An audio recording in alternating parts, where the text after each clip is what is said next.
Hello student, good morning. आज आपको छोटा छोटा फैक्टर निकालना सिखाएंगे।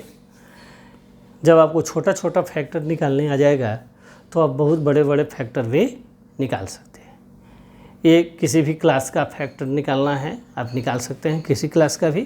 ये 10th, 9th और 8th से शुरू हो जाता है फैक्टर निकालना। तो आशा है कि आपको फैक्टर निकालना कैसे आएगा। चलिए इस पर हम लोग डिस्कस करते हैं। एक एग्जांपल से पहले समझते हैं। जैसे मान लीजिए कि 12 है, तो इस 12 को फैक्टर के फॉर्म में 6 × 2 भी कहा जा सकता है। या तो कोई 12 बोलेगा या कोई कहेगा 6 × 2, कोई बोल देगा 3 × 4। ये सब क्या है? फैक्टर फॉर्म में है किसका? 12 का। तो नंबर अगर लिखा हुआ है तो आपको फैक्टर कहने आ जाता है कि 12 का, 18 का, 50 का, कोई भी 16 का जो भी नंबर है उसका आपको फैक्टर कहने आ जाता है। 2 नंबर आप बोल सकते हैं। कुछ नहीं है तो 1 × itself वह नंबर। तो नंबर का फैक्टर मुझे कहने आ जाता है। लेकिन अगर इस तरह से लिखा होता है तो हमको इसको कहने नहीं आता है। हमें इसको कैसे कहें? जैसे 12 को आप क्या कह रहे हैं? 6 × 2, यानी 6 और 2 को अगर मल्टीप्लाई करें तो 12 हो जाए। ठीक है। सेम इसको क्या लिखें कि इस दोनों को अगर मल्टीप्लाई करें तो ये चीज़ आ जाए। भाई जैसे आप नंबर को फैक्टर निकालते हैं तो यह 6 × 2 कह दीजिएगा, और 6 × 2 को अगर मल्टीप्लाई करिएगा तो 12 कह सकते हैं। सेम कंडीशन हमको थोड़ा सा इंटेलिजेंट बनाने के लिए कहा जा रहा है कि अगर हम इसको लिखते हैं तो इसको इसकी तरह हम बोल सकते हैं।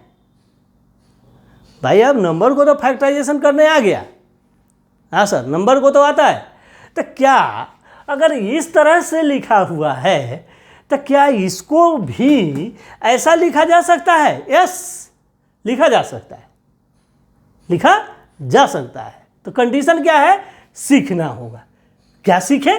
आइए समझाते हैं आपको।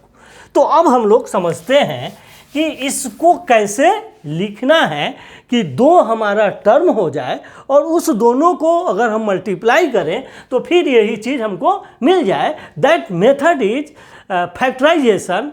फैक्टर या मिडिल टर्म स्प्लिटिंग भी इसको बोलते हैं, कि इसके मिडिल टर्म को स्प्लिट करना भी बोलते हैं। आइए बहुत धीरे धीरे आसानी से बढ़ते हैं। पहला काम आपको सीखना है। यस। तो आप कैसे इस 12 को क्या कहते थे? 6 × 2 कहते थे। तो ये तो आपको समझ में आ जाता है, इसलिए आप इसको कह देते हैं। लेकिन ये तो सर समझे में नहीं आ रहा है, क्या कहें? इसको भी 6 × 2 कह दे? नहीं कह सकते। और 6 × 2 अगर कह दीजिएगा तो दोनों को मल्टीप्लाई कीजिएगा तो 12 आएगा। ये तो आएगा ही नहीं। आएगा? नहीं आएगा। तो फिर क्या कहें? तो ये कहने के लिए हम लोगों को थोड़ा सा अपने दिमाग को इंटेलिजेंट बनाना है। चलिए बनाते हैं। पहला काम करेंगे, फर्स्ट और लास्ट को मल्टीप्लाई करते हैं। पहला काम फर्स्ट × लास्ट टर्म को मल्टीप्लाई करेंगे। तो अगर आप इस दोनों को मल्टीप्लाई करिएगा, यहाँ पर क्या नंबर है? बहुत क्वेश्चन में आपको यहाँ नंबर भी लिखा रहेगा और बहुत में नहीं भी रहेगा। तो इस x के साथ जो नंबर है उस नंबर से इस नंबर को मल्टीप्लाई करेंगे। ठीक है। क्या आएगा? 1 में 12 से मल्टीप्लाई करेंगे तो 12, यह x² है तो x² आता है। लेकिन अभी हम लोग थोड़ा देर के लिए x² को भूल जाते हैं और हम नंबर लेट कर लिए कि 12 आया इस दोनों को मल्टीप्लाई करने से। क्या 12 प्लस की माइनस? ये भी देख लीजिए, प्लस है, कभी माइनस भी आएगा, वो भी हम लोग समझेंगे। तो क्या आया? पहला काम था कि फर्स्ट और लास्ट को मल्टीप्लाई करना। जितने भी हमारे स्टूडेंट हैं ध्यान से सुनते रहें, जिनको नहीं आता है समझें, अगर नहीं समझ में आएगा फिर आप कमेंट करिएगा। तो इसमें मल्टीप्लाई किया, क्या आया 12। अब आइए, अब दूसरा मेथड स्टार्ट होता है। दूसरा मेथड क्या कहता है कि इस 12 को फैक्टराइजेशन मेथड में जो आपने लिखा है 12 को क्या क्या कह सकते हैं। तो 12 को आप क्या कह सकते हैं, 1 इंटू 12, 2 इंटू 6, 3 इंटू 4, 4 इंटू 3 कह सकते हैं।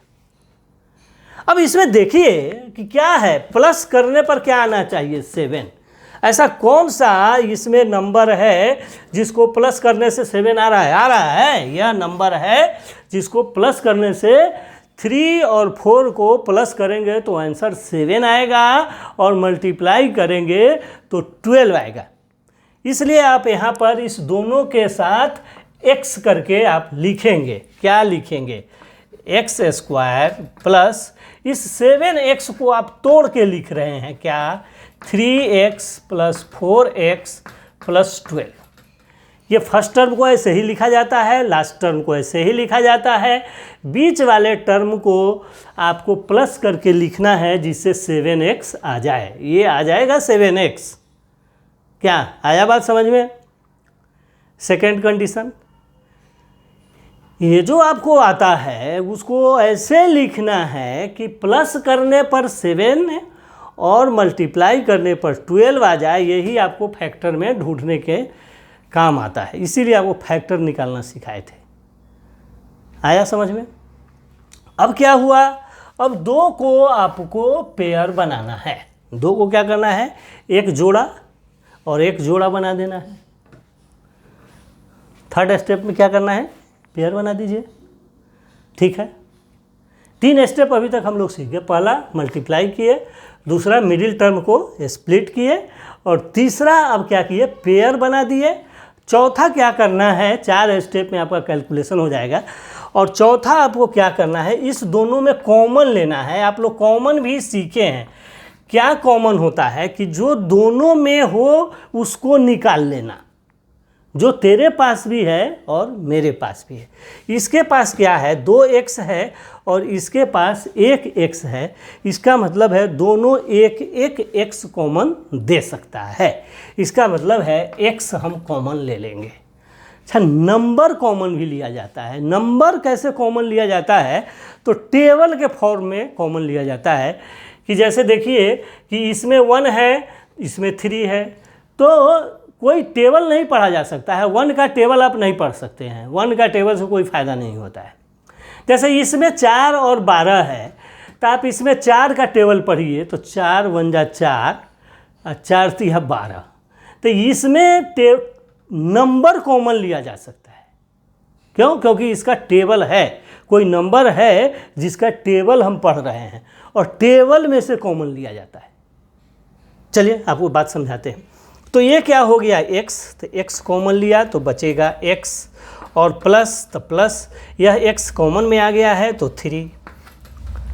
अब आपको मल्टीप्लिकेशन भी आता है अलजेब्रा का।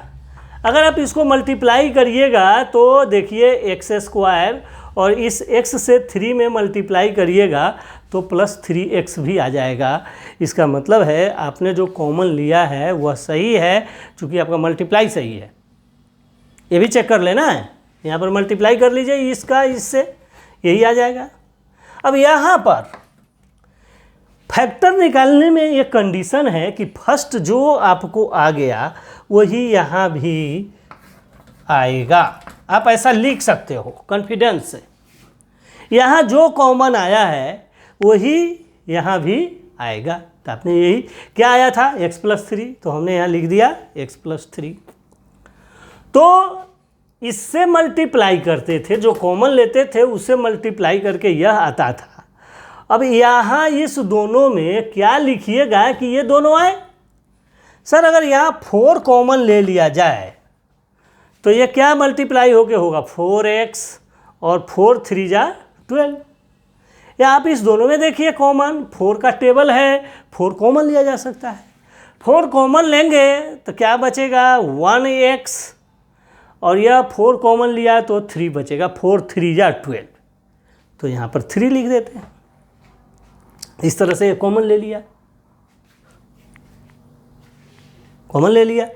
अब चलिए यहाँ पर यह देखते हैं, क्या देखते हैं अब, ये दोनों सेम हैं तो दोनों सेम के बदला लिख देते हैं 1, और इस दोनों को जो कॉमन लिया था उसको लिख दिया।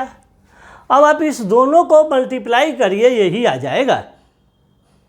क्या आ जाएगा देख लीजिए, x² प्लस 4x, फिर 3 से करिएगा प्लस 3x और प्लस 12। अब आप इसको प्लस कर सकते हैं ये दोनों, या यही चीज़ तो आप यहाँ लिखे हैं भाई, तो आप इसको लिख सकते हैं x² प्लस 7x प्लस 12। तो ऐसे हमने आपको लिख के यहाँ पर इसको दिखाया। क्या इस दोनों को अगर मल्टीप्लाई किया जाए, इस दोनों को मल्टीप्लाई किया जाए तो यही तो आता है। तो दिस इज अ फैक्टर। कौन फैक्टर? x प्लस 3 और x प्लस 4, ये फैक्टर।